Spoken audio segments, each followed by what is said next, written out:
मुझे deaf and mute बच्चों में इंटरेस्ट तब से शुरू हुआ जब मैंने एक 9 या 10 साल के मुस्कुराते बच्चे को देखा। वो एकदम नॉर्मल बच्चों जैसा लग रहा था जब तक कि उसने बातचीत नहीं की।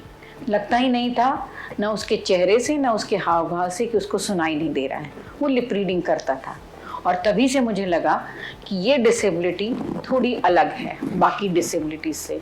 जब हम ऑर्थोपेडिक चैलेंज बच्चों को देखते हैं या मेंटली चैलेंज बच्चों को देखते हैं तो हमको पता चल जाता है, बट डेफ एंड म्यूट बच्चों को देखकर बिल्कुल पता नहीं चलता कि ये भी चैलेंज्ड बच्चे हैं।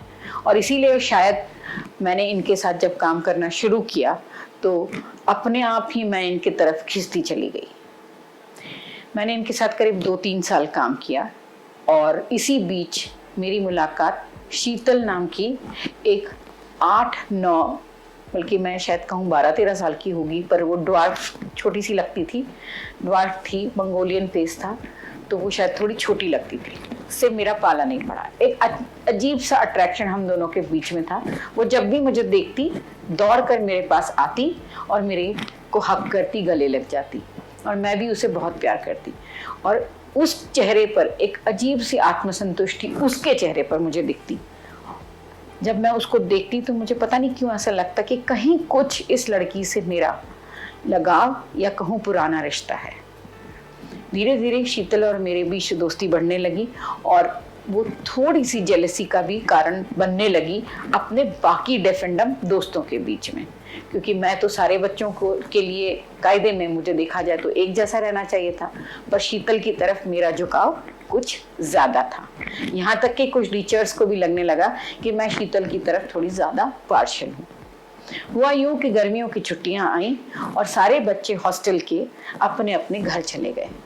शीतल की माँ, हम चूंकि गर्मियों की छुट्टियों में भी काम करते थे, शीतल की माँ करीब 2 हफ्ते बाद मेरे पास आई और रोने लगी और बोली कि मैं काम पे जाती हूँ पर मैं शीतल को घर पर अकेला छोड़कर नहीं जा सकती, इसको प्लीज़ हॉस्टल में रख लो वापस।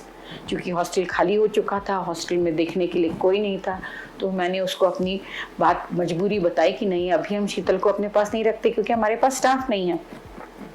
उन्होंने मुझसे रिक्वेस्ट करी कि प्लीज़ शीतल को रख लीजिए, क्योंकि जब मैं इसको छोड़कर जाती हूँ तो इसको कोई भी अपने साथ ले जाता। और शीतल तो प्यार की भूखी थी, वो तो जहाँ उससे 2-4 मिनट कोई प्यार से इशारे में बात कर ले, शीतल उसकी हो जाती थी। चंचल, एकदम शैतान, पर बहुत ही अच्छी।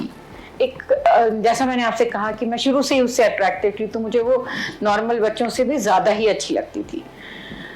जब उसकी माँ ने मुझे ये वाली बात बताई कि वो किसी के साथ भी जाने को तैयार हो जाती, तो मैं भी थोड़ी सी डर गई, क्योंकि शीतल्स के पीरियड शुरू हो चुके थे। मैंने डिसाइड किया कि 2 महीने गर्मियों की छुट्टी में मैं शीतल को अपने पास रखूंगी और मैं उसको घर ले आई। मैं घर तो ले आई, पर घर पर भी कुछ सवाल उठने लगे कि कहीं इसको कुछ हो गया तो तुमको समझ में आ रहा है कि तुमने कितनी बड़ी रिस्क ली है। हमारे घर में भी कुछ लोग हैं, शीतल कहाँ जाएगी, क्या करेगी, इसके ऊपर पूरे तरफ 24 hours somebody has to look after her. My husband was naturally little concerned. हमको ये भी डर लगा कि कहीं उसके पेरेंट्स हम पर कुछ आरोप ना लगा दें। मैंने अपने ड्राइवर, अपने बाकी सर्वेंट्स को बुलाकर बोला कि देखो, मैंने कितनी बड़ी रिस्क ले ली है, तुम लोग को भी शीतल की तरफ उतना ही ध्यान देना होगा जितना कि मैं रख रही हूँ। हम सबकी जवाबदारी है। और यकीन मानिए, मेरे घर वालों ने मेरा भरपूर साथ दिया और शीतल 2 महीने हमारे साथ खुशी खुशी रही। इस दौरान मेरी मदर इन लॉ से लेके मेरे हस्बैंड तक और मेरे सर्वेंट्स तक सब ने साइन लैंग्वेज सीख ली और हम सब शीतल के साथ बहुत ही हंसी खुशी के माहौल में रहने लगे और शीतल को भी हमारे घर में खूब मजा आने लगा।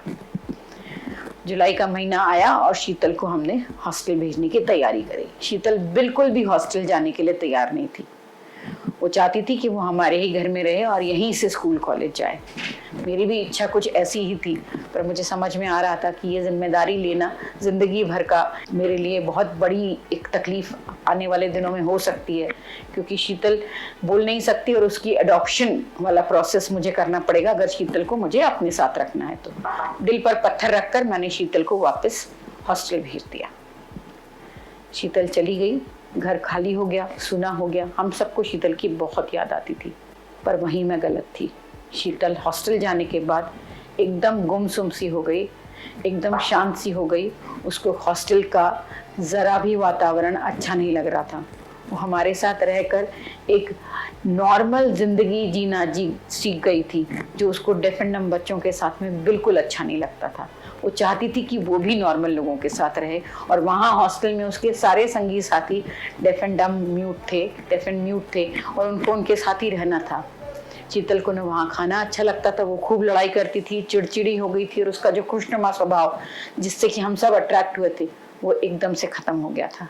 मेरे पास शीतल की बहुत सारी शिकायतें आने लगी, टीचर्स द्वारा भी और बच्चों द्वारा भी।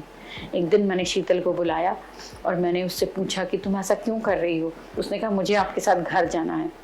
मैंने उसको अपने शब्दों में, अपनी साइन लैंग्वेज में समझाने की ढेर कोशिश करी कि बेटा मैं तुमको अपने साथ घर नहीं ले जा सकती, तुमको वापस हॉस्टल जाना होगा। उस दिन शीतल रोते रोते वापस हॉस्टल चली गई, और उसकी जो नज़रें थीं वो मेरी तरफ एक इशारा, एक प्रश्नवाचक चिन्ह छोड़कर जा रही थी कि तुमने मुझे फिर अच्छी ज़िंदगी दिखाई ही क्यों।